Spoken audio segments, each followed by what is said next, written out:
I met him first, say, in 1929, through the intervention of a friend of mine, common friend, who asked Mr. Gandhi to see me, you see. And so Mr. Gandhi wrote to me.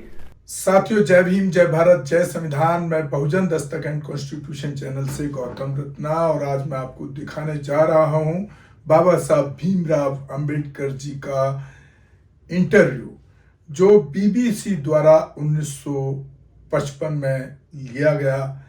तो इसमें बहुत सारी बातों पर उन्होंने अपनी बात रखी। उनके जो रिपोर्टर थे बीबीसी के, उनको सारे बातों पर डिस्कशन है। गांधी का बड़ा उल्लेख है इसके अंदर, अनटचेबिलिटी पर, जातिवाद पर, छुआछूत पर, और उन्होंने जो हरिजन जो शब्द दिया, इस हमारे समाज को एक कलंकित शब्द के रूप में, मैं उसको कलंकित शब्द के रूप में देखता हूं, क्योंकि हमारे डीएनए की पहचान को वो खत्म करता है। उम्मीद है कि आपको ये इंटरव्यू समझ आएगा और आप बड़े ध्यान से उसको सुनेंगे।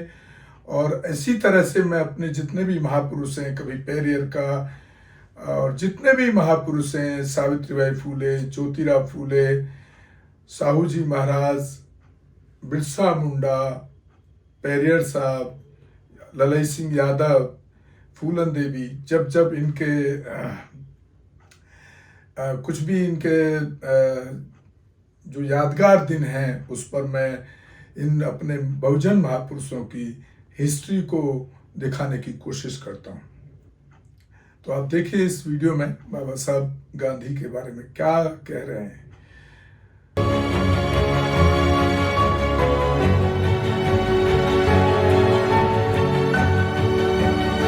Saying that he would like to see me. So I went and saw him. That was just before going to the round table conference. And then he came to the second round table conference, didn't come for the first. And he was there for about 5-6 months.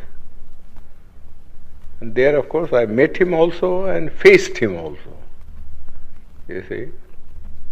Then, once thereafter, he also, after the signing of the Poona Pact, you see, asked me to come and see him. So I went to see him. He was then in jail. You see, but that's all the time that I have met him. But I always say that as I met Mr. Gandhi in the capacity of an opponent, I have a feeling that I know him better than most other people, because he had opened his real fangs to me, you see, and I could see the inside of the man. You see, while others who generally went there as devotees, you see, saw nothing of him except the external appearance which he had put up as a Mahatma, you see. But I saw him in his human capacity, the bare man in him. And so I say that I understand him better, you see, than most of the people who have associated themselves with him can say. So how would you sum up what you found in him? Well, I must say at the outset that I feel quite surprised, you see, at the interest which the outside world, Western world particularly, seems to be taking in Mr. Gandhi. I cannot understand that. You see. So far as India is concerned, he was, in my judgment, you see, an episode in the history of India, never an epoch maker. Gandhi has already vanished from the memory of the people in this country. His memory is kept up because the Congress party annually, you see, gives a holiday either on his birthday or some other day connected with some event in his life, and has a celebration every year going on for 7 days in a week. Naturally, people's memory is revived. But if these artificial respirations were not given, I think Gandhi would be long, long forgotten. You don't feel then that he fundamentally changed the aspect of Not things at all. in India? Not at all. In fact, he was all the time double dealing. He conducted 2 papers, one in English, the Harijan, you see, and before that, Young India. And in Gujarati, he conducted another paper, you see, which is called the Deenbandhu or something like that. Now, if you read the 2 papers, you will see how Mr. Gandhi was deceiving the people. In the English paper, he posed himself as an opponent of the caste system and of untouchability, you see, and that he was a Democrat. But if you read his Gujarati magazine, you see, you will see him a more orthodox man. He has been supporting the caste system, the Varnashram Dharma, and all the orthodox dogmas, you see, which has kept India down, you see, all through ages. In fact, somebody ought to write Mr. Gandhi's biography by making a comparative study of the statements made by Mr. Gandhi in his Harijan and the statements made by Mr. Gandhi in this Gujarati paper. There are 7 volumes of it. You see? The people, the Western world only reads, you see, the English paper, where Mr. Gandhi, in order to keep himself, you see, in the esteem of the Western people who believe in democracy, was advocating democratic ideals, you see. But you got to see also what he actually taught to the people in his vernacular paper. Nobody seems to have made any reference. All the biographies that have been written of him, you see, are based upon his Harijan, you see, and the Young India, but not upon the Gujarati writings of Mr. Gandhi. Then what were his real intentions with regard to the scheduled castes in the structure? Well, he only wanted, you see, there are 2 things about the scheduled caste. We want untouchability to be abolished, you see, but we also want, you see, that we must be given equal opportunities, you see, so that we may rise to the level of the other classes. Mere washing off of untouchability is of no consequence. We have been carrying on with untouchability for the last 2000 years. Nobody has bothered about it, you see. Nobody has bothered about it. Yes, there are some disabilities which are very harmful. For instance, people can't take water, and people can't have land, you see, to cultivate and earn their livelihood. But the other things which are far more important, you see, namely that they should have the same status, you see, in the country, and that they should have the opportunity to hold high offices, so that not only their dignity will rise, but also they will get what I call strategic positions from which they could protect their own people. Mr. Gandhi was totally opposed. Totally opposed. You see? He was content with things like temple entry. Temple entry, that was all the thing that he wanted to do. You see? You see? Which is nobody cares for Hindu temples now. The untouchables have become, you see, so conscious of the fact that temple going is of no consequence at all. You see? You live in the untouchable quarters, just the same, whether you went into the temple or whether you did not go into the temple. You see? People, just as for instance, people at one time would not allow the untouchables to travel by railways, you see, because of pollution, you see. But now they don't mind, because the railways won't make any separate arrangement. But because they travel together in the train, it doesn't follow, you see, that their life in the villages vis-a-vis the Hindus has in any sense changed, you see. Whenever the Hindu and the untouchable alights at a railway train, you see, they assume their old robes. You see? So you would say Gandhi was an orthodox Hindu? Yes, he was absolutely an orthodox Hindu. You see? He was never a reformer. You see? And he has no dynamics in him. You see? All this talk about untouchability was just for the purpose of making the untouchables drawn into the Congress. That was one thing, you see. And secondly, you see, he wanted that the untouchables should not oppose his movement, you see, of Swaraj. You see, I don't think beyond that he had any real motive of uplift. And then do you think that political independence would have come without Gandhi? Oh yes, I am sure about it. It might have been in slow degrees, but I personally myself think that if Swaraj had come in slow degrees in India, it would have profited the people better.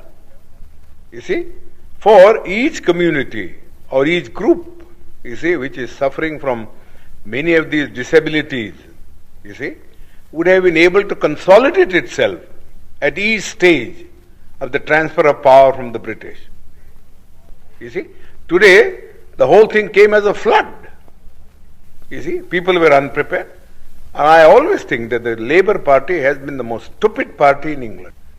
Or was it Gandhi who was too impatient, or the Congress Party? Was he? No, personally, I do not know how suddenly Mr. Attlee agreed, you see, to give independence.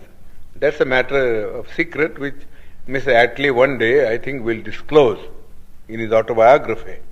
How he came to do that, you see, because nobody ever expected. You see, such a sudden change of front. Nobody ever expected. But it seems to me, from the analysis that I make about it, there are two things which I think led, you see, to the Labour Party to take this decision. One is the national army that was raised by Subhash Chandra Bose. The British had been ruling this country in the firm belief that whatever may happen, you see, in this country, and whatever the politician may do, you see, they will never be able, you see, to change the loyalty of the soldier. That was the one prop on which they were carrying on their administration. Now that thing was completely dashed to pieces, you see, when they found that even the soldier was being seduced, you see, and to form a party or a battalion to blow off the British. Then I think the British came to the conclusion that if they were to rule India, the only basis on which they could rule was the maintenance of the British Army, going back to the year 1857, when the Indian soldier rebelled against the East India Company. And they found that it would never be possible for the British to supply India with enough European troops, you see, to keep their hold on it. You see, secondly, I myself think, I have no evidence, but I think the British soldier wanted the disbandment of the army immediately, so that they wanted to go to their civil jobs. You see, you know how much indignation there was at this gradual disbandment of the army, because those who were not disbanded felt that those who were disbanded were going to take their jobs. What's going to happen to them? You see? Therefore, they could not, you see, think of having enough of a British army to keep India down. You see? And besides, they had thought, I think, thirdly, that after all, what they gained from India was commerce, and not so much the civil servant salary or the army income. They were small things, and they had better be sacrificed for the sake of keeping something which was much more profitable, namely trade and commerce. Because whether India remained independent or India became, accepted dominion status or something lesser than that, you see, the trade and commerce would go on just the same. I think, personally myself, I have no authority for that, but that is the way the mind of the Labour Party turned. Now, casting your mind back to the Poona Pact, the RAJRATANAMBEDKAR, yes. Can you remember a little of what Gandhi said to you and what you said to him? Oh, I know it very well. I know it very well. You see, the British government had, in the original award which MacDonald had given, you see, had accepted my suggestion. I said, look here, the Hindus want, you see, that there should be a common electorate, so that there may be no separatist feeling between the scheduled caste and the Hindus. We think that if you have a common electorate, we would be submerged, you see, and the nominees of the scheduled caste who would be elected, who would be really slaves of the Hindus, not independent people. Now, I told Mr. Ramsay MacDonald that this is a sort of a thing, you see, that he might do. Give us a separate electorate, you see, give us a separate electorate, and also give us a second vote in the general election, you see, so that Gandhi cannot say that we are separated in point of election. First of all, my contention was this, that for 5 years, you see, we live separately from the Hindus, with no kind of intercourse or intercommunication, you see, of a social or a spiritual sort, you see. What can one day's cycle of participation, you see, in a common electorate do to remove this hardened crust, you see, of separatism, which has grown for centuries? It's a foolish thing to think that if two people vote together, you see, in a common polling booth, you see, that their hearts are going to change. It's nothing of the kind. Mr. Gandhi has got this madness in him.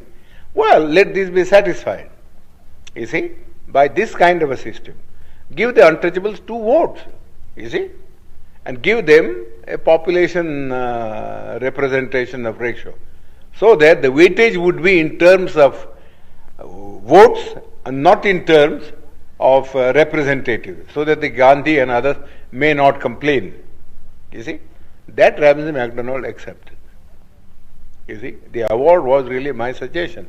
I wrote to him a letter from Naples, you see, that this is what I would like him to do, you see, so that there may be no trouble. This is exactly what he did. You see, gave us a separate electorate and also a vote in the general electorate. You see, but Gandhi didn't want that we should send our 2 representatives. You see, therefore he didn't want the separate electorate part of the award, and went on fast. You see, went on fast. Then they all came to me. They said, well, the British government said, if he agrees, you see, to abandon the award, then we have no objection. You see, but we can't abandon the award ourselves. We have given the award, we have taken all things into consideration, and we think this is the basis. You have to read Ramsay MacDonald's letter. It's a very clear statement that we haven't done anything to aggravate the separation. You see, in fact, we are trying to bridge it up by bringing the 2 sections together in a common electoral roll. But Gandhi's object was that we should not get, you see, free, independent representatives. Therefore, in the first place, he said, no representation ought to be given to us. That's how his stand in the Round Table Conference. You see, he said, I recognize only 3 communities. You see, namely, Hindus, you see, Muslims and Sikhs. These are the only 3 communities that will have a political recognition, you see, in the Constitution, you see. But the Christians or the Anglo-Indians or the scheduled caste will have no place in the Constitution. They must merge themselves in the general community. That was the stand that he had taken. Well, all his friends, I know, you see, were asking him how foolish was his attitude. You see, his own friends had quarreled with him on this subject, that if you are prepared to give, you see, special representation to the Sikhs and special representation to the Muslims, who are 1,000 times superior in strength, you see, and political and economic stamina, how can you deny it, you see, to the scheduled caste or to the Christian? You see, he always used to say, oh, you don't understand our problem. You see, that's all he was saying. Alexander even, who was a great friend of his, had a serious quarrel with him, as he told me. Then that French woman, who was his disciple, I forget her name now, you see, she also had a great quarrel with him. That we don't understand this attitude. Either you say, we won't give anything to anybody. Let there be just a common role. You see, then we can understand that that's a democratic thing. You see, but to go on saying that you will give it to the Muslims, you see, and you give it to the Sikhs, you see, but not to the scheduled caste, seems absurd. You see, he could give no answer. He could give no answer. So we suggested this method. He also didn't, in the beginning, when he wrote a letter, he said, no, the scheduled caste should have nothing. No representation. You see. Then his own friend said to him, this was asking for too much. You see, nobody would support you in this matter. Then Malviya and others came to me and said, well, could you not help us to solve this problem? You see, I said, well, I don't want to solve this problem by sacrificing what we have been able to get from the British Premier. So you went to Pune? As I said, I suggested alternative formula. And that formula was that I am not prepared to give up the separate electorate, but I am prepared, you see, to modify the thing. You see, in this way, namely, that the candidates who would stand in the final election on behalf of the scheduled caste should be first elected by the scheduled caste themselves. Sort of a primary election, you see, and that they should elect 4 people, you see, 4.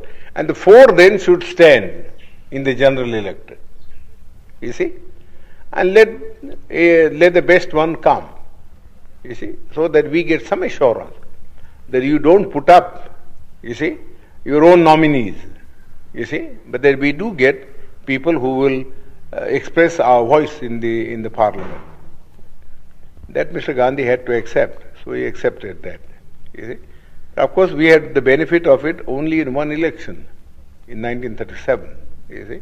There you will see that the federation swept the poll. Gandhi was not able to get a single candidate of his party elected. Well, did he bargain very hard at the end of his fast? Oh, of course. He bargained and bargained. I said nothing doing. You see, I am prepared to save your life. You see, provided you do not make hard terms. You see, but I am not going to save your life at the cost of the life of my people. You see, this is too much. How much I have labored. You see, in all this, I know very well, and I am not going to sacrifice your whim, sacrifice our people's interest, just for the sake of satisfying. Yours is a whim, you see. How can one day's common election alter the situation? Simply cannot alter the situation. Yes. So what did he say to that? He couldn't say anything. You see, he couldn't say anything. He was very much afraid, you see, that the scheduled caste would be a sort of as independent a body as the Sikhs and the Muslims were, and that the Hindus would be left alone to fight a battle against the combination of these 3 sections. That was what was at the back of his mind. And he didn't want the Hindus to be left without any allies. So really he worked entirely as a politician. As a politician. He was never a Mahatma, and I refuse to call him Mahatma. You see, I've never in my life called him Mahatma. He doesn't deserve that title. Not even from the point of view of his morality. और साथियों, इसी के साथ मैं आपसे एक appeal भी करना चाहता हूं कि आप हमारे channel Bahujan Dastak and constitution दोनों चैनलों को ज़्यादा से ज़्यादा शेयर और सब्सक्राइब करें, ताकि हम इसी तरह बहुजन समाज के महापुरुषों के इतिहास को आप तक पहुंचाते रहें। उम्मीद है कि आपका सपोर्ट बना रहेगा, और हो सके तो कुछ आर्थिक सहयोग भी करने की कोशिश करें चैनल को, ताकि हमें एक ताकत मिले और हम और मजबूती से काम कर पाएं बहुजन समाज के लिए और देश के लिए, और संवैधानिक दायरे में रह करके हम वो काम करते हैं। और चाहे वो एट्रोसिटीज़ का मामला हो, चाहे वो constitutional humanity rights, female rights का मामला हो, बहुत बेबाकी से, बहुत अच्छे से हम अपने एनालिसिस को भी रखते हैं, चाहे वो हमारे आज के नेता हों। इसी के साथ मैं आपसे विदा लेता हूँ। धन्यवाद। जय भीम, जय भारत, जय संविधान। गौतम रत्न। हमारे channel constitution like, share, subscribe देखना मत भूलिएगा। जय भीम, जय भारत, जय संविधान। नमो बुद्धाय। धन्यवाद। चैनल आर्थिक समस्या से गुजर रहा है। अगर आप बहुजन समाज में बाबा साहेब अम्बेडकर और तथागत बुद्ध की विचारधारा को अधिक से अधिक लोगों तक पहुंचाना चाहते हैं तो हमें आर्थिक सहयोग प्रदान करें, ताकि हम अपने चैनल के माध्यम से देश विदेश में समता, बंधुता, एकता और संवैधानिक अधिकारों को ज्यादा से ज्यादा लोगों तक पहुंचा सकें। आप अपनी सहायता राशि नीचे लिखे खाते में जमा करा सकते हैं। खाता धारक गौतम रत्न, खाता संख्या 3169576865 IFSC कोड SBIN 0060336, बैंक भारतीय स्टेट बैंक। आप हमारे बैंक खाते का विवरण स्क्रीन पर भी देख सकते हैं।